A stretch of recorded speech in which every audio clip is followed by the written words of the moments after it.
हम सब शीघ्र ही सफलता चाहते हैं, ढेर सारी संपत्ति और सुख चाहते हैं, और ऐसे में कई बार हम छोटे मार्गों का चयन कर लेते हैं, वो मार्ग जिनमें परिश्रम नहीं होता, जिनमें होता है तो केवल छल, कुटिलता और भाग्य का सहारा।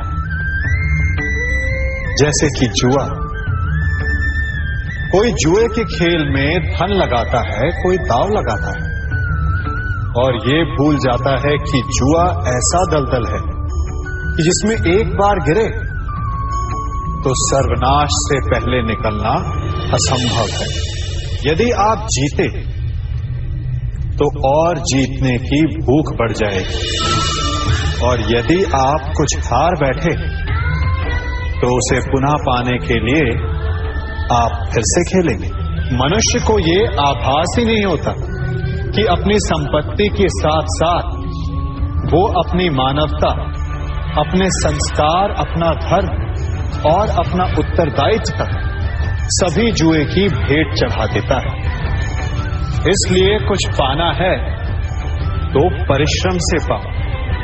यदि कुछ जुए में जीता तो वो उतना शीघ्र ही खो दोगे, चूंकि उसे परिश्रम से पाया नहीं गया है, और उसकी रक्षा करने के लिए आपके मन में स्वाभाविक प्रयास भी नहीं होंगे।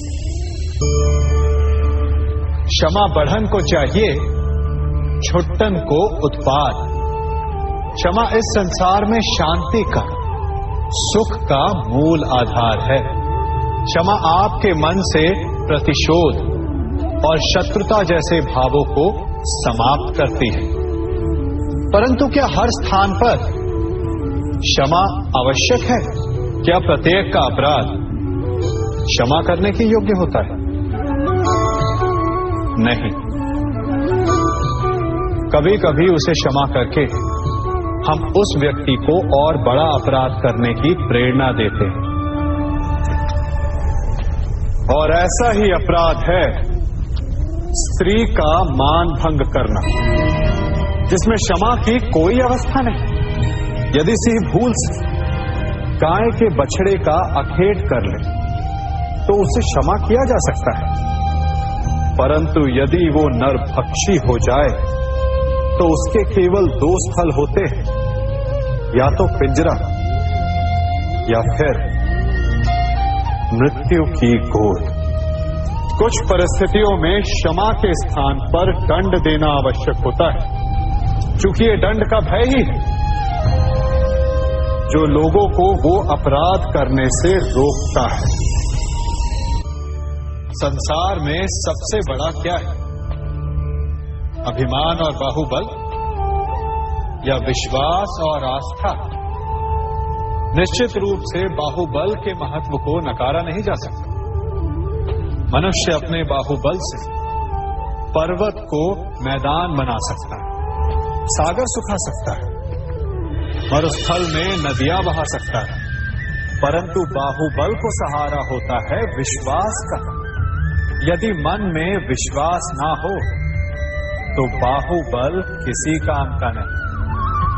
वो कौन सा बल कि मोर आकाश की ओर ताकते हैं? वो विश्वास ही तो है जिसके कारण वर्षा होती है और दोनों की प्यास बुझती है। परंतु जब आपके बाहुबल का सामना धर्म के विश्वास से होता है तो बाहुबल हार जाता है और जीतता है विश्वास। विजय होती है आस्था की। यदि आप सत्य के मार्ग पर चल रहे हैं और आप अपने इष्ट में आस्था रखते हैं तो किसी भी पापी का बल आपका कुछ नहीं बिगाड़ सकता। कभी सोचा है हमारा जीवन भी उस रेत की घड़ी की भांति है?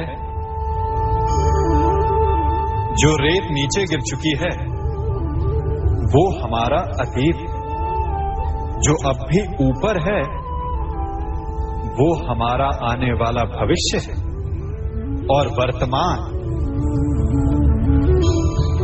ये संकुचित स्थल है जहां से धीरे धीरे करके रेत गिर रही है।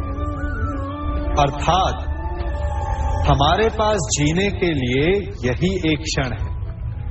उसका उपयोग कैसे करना है ये हम पर निर्भर करता है।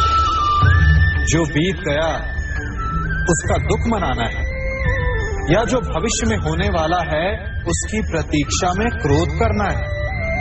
सब कुछ करने के लिए यही एक क्षण है। प्रसन्न रहना है तो उसके लिए भी यही एक पल है। प्रतीक्षा करते रहोगे तो ये पल भी भूतकाल में बदल जाएगा। इसलिए आनंद के लिए, परोपकार के लिए प्रतीक्षा ना कीजिए। आपके पास जो पल है उनका भरपूर सदुपयोग कीजिए, क्योंकि इस घड़ी को पलटकर आप फिर से समय अवश्य गिन सकते हैं, परंतु अपना बीता हुआ समय आप वापस नहीं लौटा पाएंगे।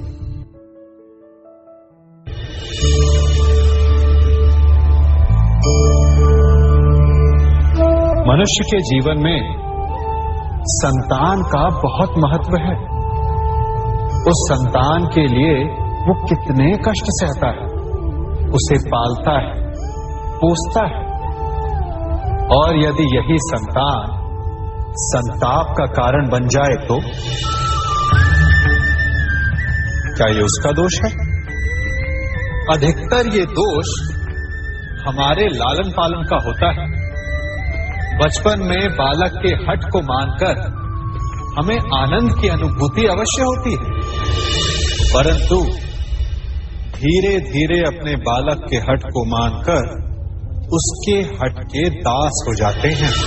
एक हठी उद्दंड और असंस्कारी संतान उस सूखे वृक्ष के समान होती है कि यदि जिसमें आग लग जाए तो वो सारे वन को भस्म कर डाले। और स्मरण रहे, जब उसमें अग्नि लगती है तो सबसे पहले वो स्वयं के घर को ही भस्म करती है। इसलिए जब आवश्यकता हो तो अपनी संतान के हठ का विरोध करें, उसे रोके, क्योंकि यदि समय रहते ऐसा ना किया गया तो भविष्य में इस समस्या के परिणाम गंभीर हो सकते हैं। प्रतिज्ञा, वचन, ये सब मनुष्य ने समाज को सही दिशा में रखने के लिए बनाए हैं। वो मनुष्य ही क्या जिसके जीवन में नियम ना हो, जिनका वो पालन ना करे, परंतु समय के साथ चलने के लिए नियमों को बदलना भी आवश्यक होता है, क्योंकि ये आज का समय ही तो है जो बीत जाने के पश्चात इतिहास बन जाएगा।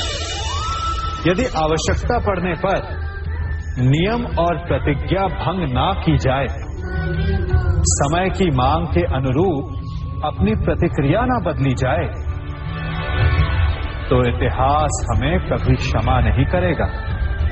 आवश्यकता पड़ने पर आपकी तोड़ी हुई एक प्रतिज्ञा, एक बंधन कभी कभी पूरे मानव इतिहास को बड़े विनाश से बचा सकता है।